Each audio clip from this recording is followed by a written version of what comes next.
लखनऊ आया और जब ये राहुल गांधी जी से मुलाकात हुई और रवि जी ऐसे आपने शायद तब ये बातें चल हमारे सहयोगी से ये बात भी कही कि आपकी बहू आपके संपर्क में अब नहीं है, वो आप लोगों से बात फोन नहीं उठा रही है या फिर आप लोग उनसे बात ही नहीं कर पा रहे।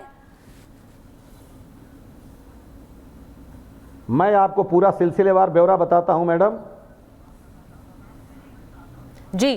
क्या वो आपके संपर्क में नहीं है रवि जी?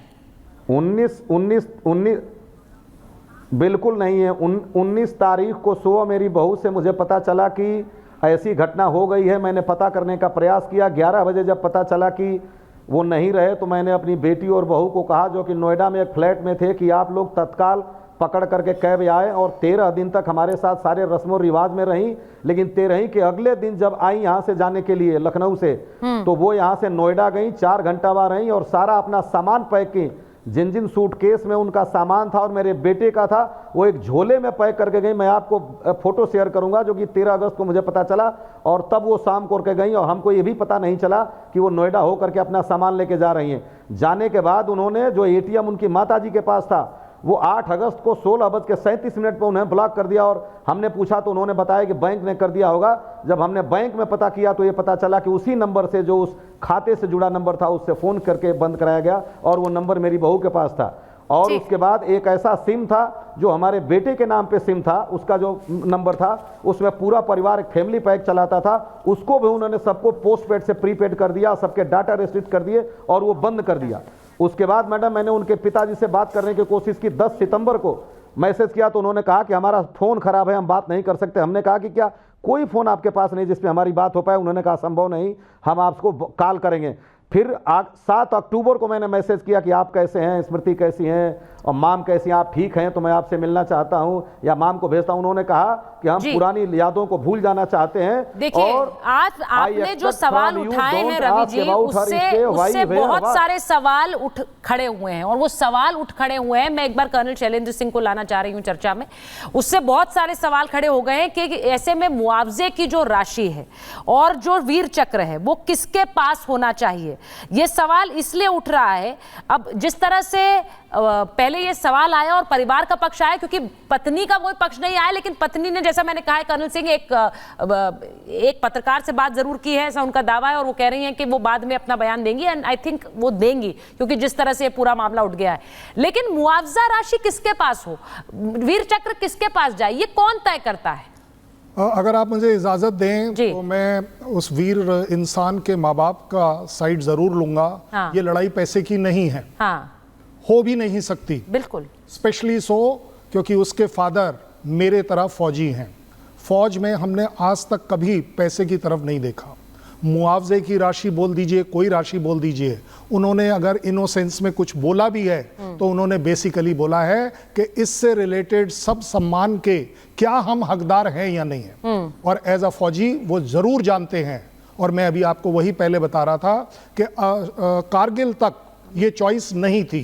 कारगिल के बाद लीगली ये चॉइस आई कि आप 50-50 कर सकते हैं अपने डिपेंडेंट पेरेंट्स के साथ और अपनी वाइफ 70-30 कर सकते हैं, जैसा आप और 100% कर सकते हैं।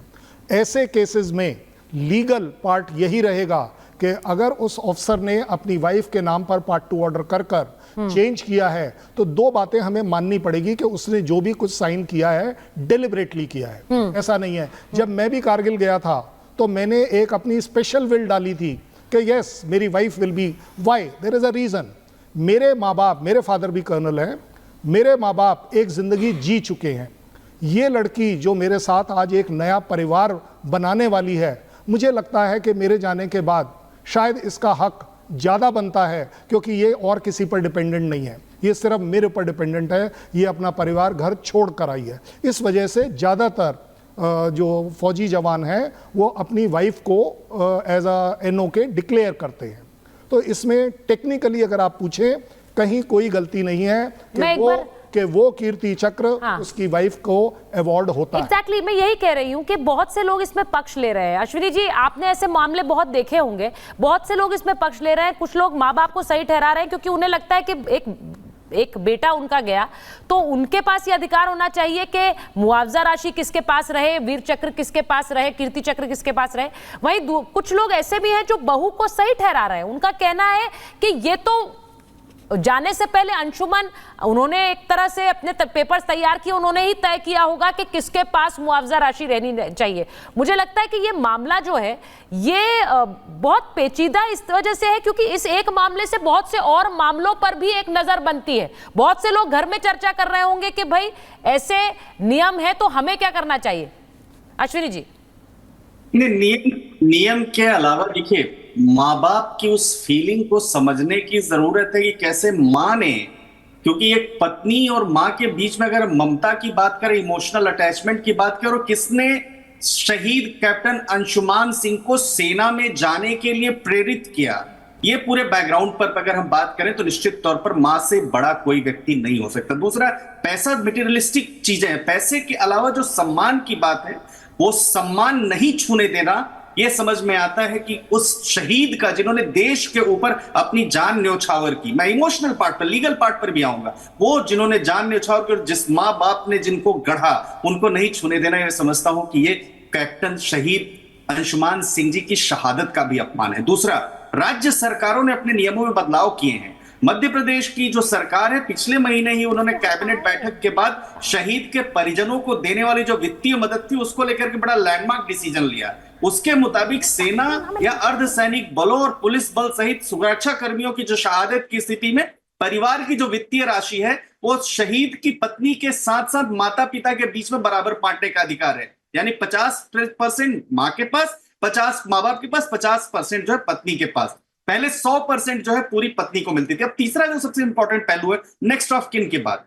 देखिए, अगर हम भारत के इंडियन सक्सेशन एक्ट की भी बात करें तो उसमें भी क्लास 1 लीगल हेयर्स डिफाइन है, जिसमें माता पिता भी आते हैं और पत्नी भी आती है और बच्चे आते हैं। तो क्लास 1 लीगल हेयर्स की भी क्लासिफिकेशन देखें तो मैं समझता हूं यहां सिर्फ वित्तीय के अलावा जो सम्मान है, जो कीर्ति चक्र मिला है, वो बड़ी बात है और उस कीर्ति चक्र को बांटा नहीं जा सकता। ऐसी परिस्थिति में दोनों कैसे उसके साथ अपने आप को गरिमामय तरीके से रहें, ये इंपॉर्टेंट। इसलिए डॉक्टर इसमें बनाने की जरूरत है मिनिस्ट्री ऑफ डिफेंस को डिसीजन लेते हुए। हाँ। ऐसा ही नहीं, आप अभी आपने उनके फादर को लाइन पर लिया, सुचारिता जी, आपने सुना होगा कि कितने कंठ भरे गले, कितना उन्होंने कितनी पीड़ा अपनी जाहिर की।